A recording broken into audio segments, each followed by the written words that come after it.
Welcome back everyone. Today we're looking at the second book in Anne Rice's Vampire Chronicles, The Prince Lestat, published in 1985.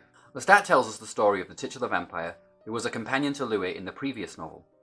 The story begins in the late 18th century, following the 200-year-long life of Lestat from its beginnings as part of an impoverished noble family to his journey to Paris, where he is transformed by the dark gift into a vampire.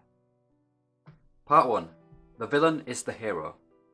So one of the things that I mentioned when I discussed Interview the Vampire was that Anne Rice's Vampire Chronicles are novels in which the characters, or the type of characters, the vampires, who were traditionally seen as these dark, menacing villains, are turned into the heroes of the story. In this novel, Anne Rice does the same thing again, although instead of subverting the vampire creature into a hero, she subverts one of the main villains in Interview the Vampire, Lestat, into the hero. In the first book, we do get a little bit of a sense of how flamboyant and potentially fun Lestat is as a character, but because of the way Louis tells the story, he mostly comes off as a selfish narcissist who wants to control and abuse those under his care. But in this book, we get that side of the story told again from Lestat's perspective, and we also follow Lestat's journey all the way from when he's made into a vampire up until the present day. In doing this, Anne Rice is able to take someone who was traditionally seen as a villain in the previous book and turn him into the hero. Even at the beginning of the novel, Lestat is daring and going out there and putting his life on the line. When we're first introduced to him as a human, he's out hunting wolves on his own near his family's castle. It's almost like, even before he becomes a vampire, he's built for that purpose. He has those character traits of these big romantic vampires that Anne Rice creates. If you contrast the opening of this book, where Lestat is going out hunting wolves, to the opening of Interview the Vampire, where Louis is just moping about his miserable family life, you just can see already how this novel is going to be way more fun and way more interesting to read than that previous novel. That's not to say that Interview the Vampire was terrible. I really did enjoy that novel too, but it's just to say that if you did find that first novel a bit dry at times or a bit too slow because of the narrator, then that's something that gets just blown away here by having us follow the character of Lestat. You can really tell that Anne Rice is in love with this character, and she's often said that Lestat is her favourite creation, and particularly in this novel you can tell that she's just having so much fun writing it, and it really comes through in the prose and in the narrative voice of the character. A final great thing about this turning a previous villain into the hero is that it allows for Rice to commentate on Louis' narrative from the previous novel. We get backstory to why Lestat acts the way that he does in that novel, and this gives us a much more complex picture of their relationship and makes us cast doubt on Louis' narrative. I really enjoy this playing around with the meta-narrative. I think it's a really clever device and she uses it really effectively here. Part 2. Romance and Relationships. For those of you that read the first book, it should come as no surprise that the relationships in this book are just as good, and if not slightly better, than the relationships in Interview with a Vampire. The main thing that I like about the relationships in this book is that they're not just relationships between vampire characters, which is what the first novel focused on. We also get relationships between human characters and a mix of human and vampire characters. Two of the main plot threads that we follow are Lestat's relationship to his dying mother and his relationship with his best friend and possibly lover Nicholas, who he runs off to Paris with when he's still a human. This allows Rice to explore some of those further aspects to being a vampire that weren't really looked on in the first book. In the first book, when Louis becomes a vampire, he just disassociates himself from anyone else around him. You don't get this constant wondering of, should I make my family members into a vampire? Should I make my friends into a vampire? But in this book, that's what we get. We get to explore that need to have companionship again, but with those people who you enjoyed your human life with. And then also we have to explore the consequences of that, because it turns out that not everyone necessarily wants to be immortal, or, as in the case with Lestat's mother Gabrielle, when she gets her immortality, she then becomes somewhat distant from her son because she now has the power to go out and do what she wants. In terms of the side characters, my favourite of them probably was Lestat's mother, Gabrielle.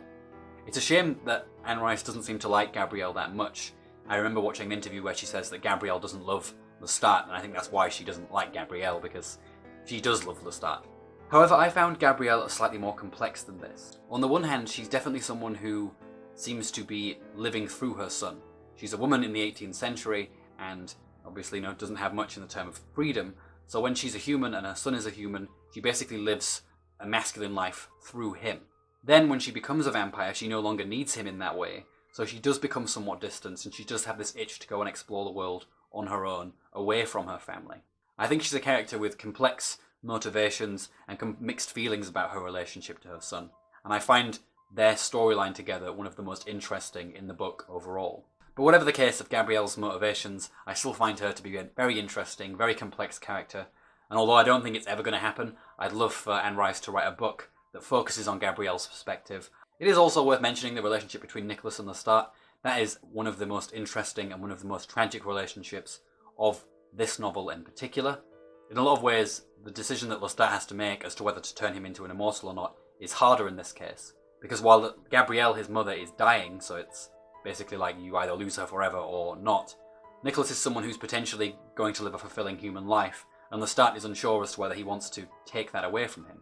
Part 3. Structure and plot. So the last thing that I wanted to talk about was the structure and plot, or maybe even lack thereof, of this novel. We can definitely make a distinction between novels that are character-based and novels that are plot-based. Plot-based novels tend to be much tighter in structure. They have clear beginnings, middles, and ends.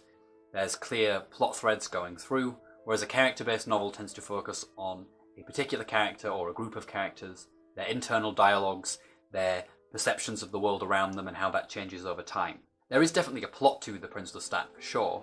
Things like Lestat's turning into a vampire and dealing with the consequences, Lestat's quest to find out more about the history of the vampires. All of these things are parts of the plot, but all of these are driven by Lestat's character and his choices, rather than some external plot that Lestat is just kind of a component in. As far as I'm concerned, if you like character-based books and you like dark fantasy, then this is definitely one of the best of the bunch. Not only do you have a detailed, interesting character, which we had in Interview the Vampire with Louis, but you also have a charismatic and fun character to follow, which elevates this book to just the best of the best in terms of character-based novels. On the other hand, if you don't like character-based fiction, you may find that this is a bit meandering at times and doesn't really go anywhere in places, because it spends a lot of time focusing on Lestat's internal psychology and him working out his place in the world. So you do get big passages where there's not much happening in terms of, travelling through time and events. It's very much just focusing on Lestat and how he relates to the world around him, even if there are definitely plot threads here and there and adventures to be had. But these things are like episodic rather than necessarily linear and very, very structured plot. For me though, I really enjoy this character-based focus with this novel. I find most, if not all, of Anne Rice's vampires really fascinating, really interesting, and I could just read about them over and over again. So it really doesn't bother me that sometimes you'll just spend a lot of time focusing on how they're relating to a situation rather than necessarily progressing the plot. That being said, there are plot elements in here, and the next novel, The Queen of the Damned, is much more structured and is much more plot-based. There's a lot of small things happening in this novel where Anne Rice is setting up events for that novel. This happens especially in the latter half of the book, where Lestat goes to Egypt and discovers more about the mythology of the vampires. Again, one thing that I mentioned in my previous review was how Anne Rice has an original take on the vampire mythology, and this is the novel where she really starts to develop that mythology and build it. I found those scenes in Egypt where Lestat is meeting the ancient vampire king and queen, who are these statue-esque creatures that never move, and they're being guarded by Marius, a 2,000-year-old vampire, and he's there learning about their history, learning about how they came to be as they are, and I found that whole world building was just great, and also very intelligent. You can tell that Rice knows a lot about mythology, about history, and she's using all that to just craft an amazing world and a very interesting backstory for the vampires. So if you do not really like character-based stuff, I would still consider persevering with this, because there are lots of mini-adventures here and there which are great.